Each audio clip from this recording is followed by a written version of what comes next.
It is late 2014, and while you might be from the future, I have not yet seen Star Wars Episode 7. As of this recording, the only information that has been released is the title and a very peculiar teaser trailer. So, I thought that this would be a good time to present my idea of what Episode 7 should be. Now, a few things we need to get out of the way. First of all, if you haven't seen Belated Media's revisions of the prequel trilogy, go check those out. They're clever, well-produced, and what inspired me to do this. The link's in the description. Secondly, just so that we're all on the same page, I will be pitching an original story, but with elements taken from the expanded universe. So let's begin. Star Wars Episode 7, Dawn of the New Guard. As we begin our movie, we start out by establishing that everything is good. The Empire has been vanquished, and we have a new republic. Leia, now married to Han Solo, has just been re-elected Chancellor, and Luke Skywalker is the founder and Grand Master of the New Jedi Order. There's no Imperial remnant, the Galactic Empire is gone. I didn't want to take away from the overall triumph of the Battle of Endor. A sequel needs to have elements, and in this case villains, new and yet familiar at the same time. More on that later. We pan down to Yavin 4, where a small ship lands. Out steps C-3PO and our new hero, a low-level aide to the Chancellor I've tentatively named Jimu Pendragon. I took this name from two sources. Jimu is the legendary first Emperor of Japan, and Pendragon is the last name of the legendary King Arthur. He's been sent out on an errand that leads him to the Jedi Academy, a more peaceful location than the new Jedi Temple on Coruscant. As he walks through the Academy, we see a vibrant student body, with lots of people doing lots of Jedi things. We also see Lupita Nyong'o as a Jedi Master, teaching meditation and the Force to a large number of younger students. Everything is alive, nice, and serene. Jimu, or Jim as his friends call him, enters Luke's office, and we see Luke, Han Solo, Chewbacca, and R2-D2. Jimu explains that Leia will be visiting shortly, and also reveals that he was dispatched as quote-unquote security for Han. Because think about it, Leia is the Chancellor. The first gentleman of the galaxy needs some security, but Han obviously is having none of that. A little guy like Jim is Leia's compromise. Then we see the two Solo kids, Ben and Jaina, enter the room. They're in their 20s and not twins in my version. Han then invites everyone for a joyride in the Millennium Falcon, with Jimu being dragged along as security. Yeah, Han's being kind of a troll. Luke stays behind, but everyone else is off. And then we get to see the Millennium Falcon fly again. We fly off, having a good time, when all of a sudden, BAM! A ship attacks. There's a brief dogfight before the ships are forced to land on the planet nearby, the site of a remote colony. They land and are attacked by the ship's pilot, who manages to poison and kidnap Han. The alien is wearing robes that hide his body, but from what we can tell he seems monstrous. The two droids stay behind to batten down the hatches, as well as secure and repair the ship, while Ben, Jaina, Chewie, and Jimu head off to rescue Solo. They find that the colony has some kind of overgrowth problem. The landscape seems to have been taken over, with all sorts of strange and hostile plants and animals. They work their way through, and Jimu ends up discovering that he's pretty good with a lightsaber. Here we have the first major action scene, an adventure where we get to see what our heroes are made of. They finally find Han and his captor. After overpowering the alien nemesis, the two Jedi try valiantly to cure their father using the Force. It seems hopeless until Jimu offers to help. With their guidance, the three of them are able to counteract the poison and save Han's life.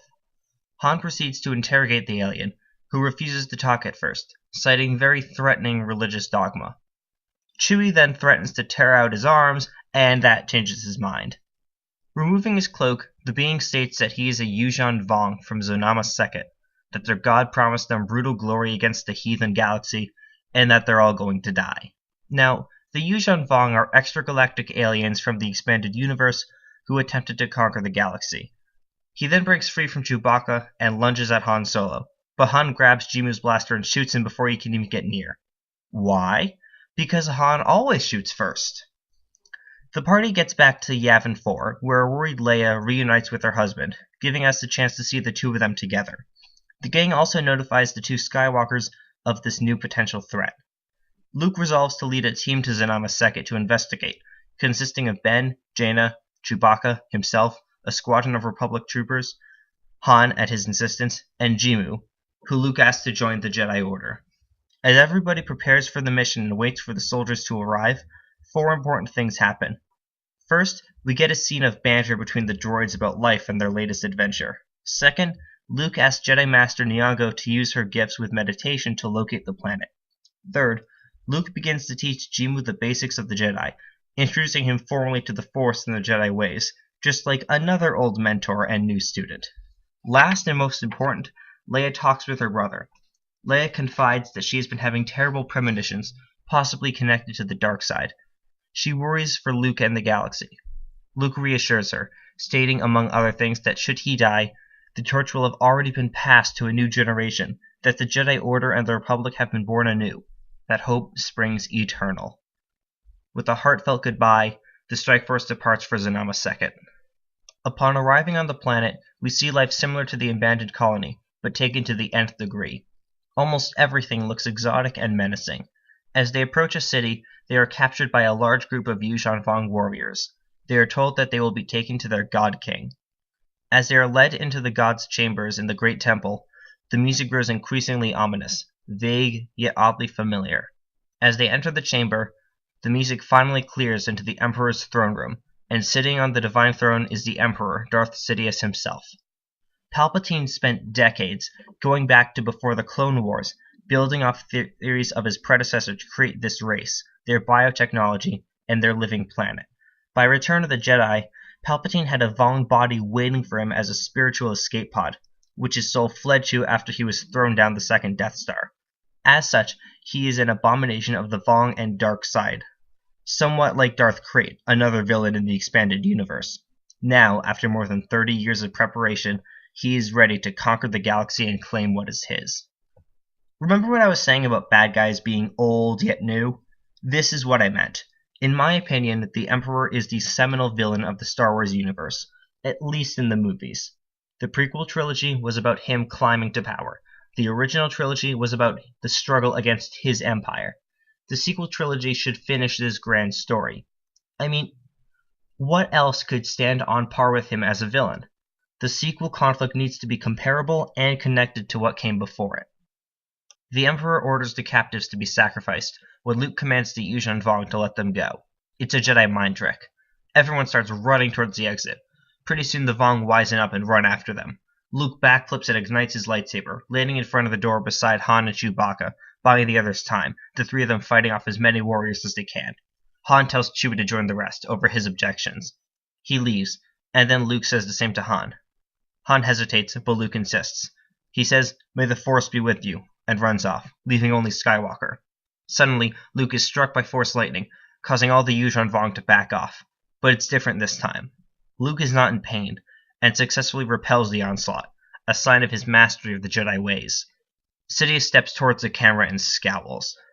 Cut to the others running for their lives as the Emperor's voice seems to come from everywhere, commanding his forces to hunt them down.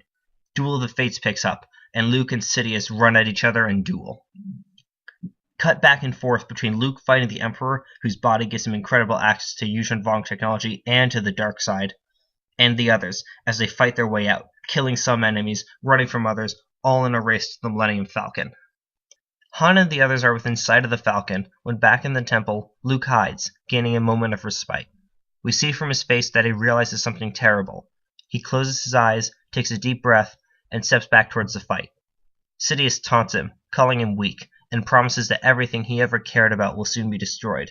Luke, in a state of calm and grace, lunges at Sidious anew, and says the following as he perfectly blocks all his attacks, and seemingly effortlessly repels the powers of the dark side as his theme begins to play, and he recites a lesson he learned many years ago. "You're wrong, Emperor.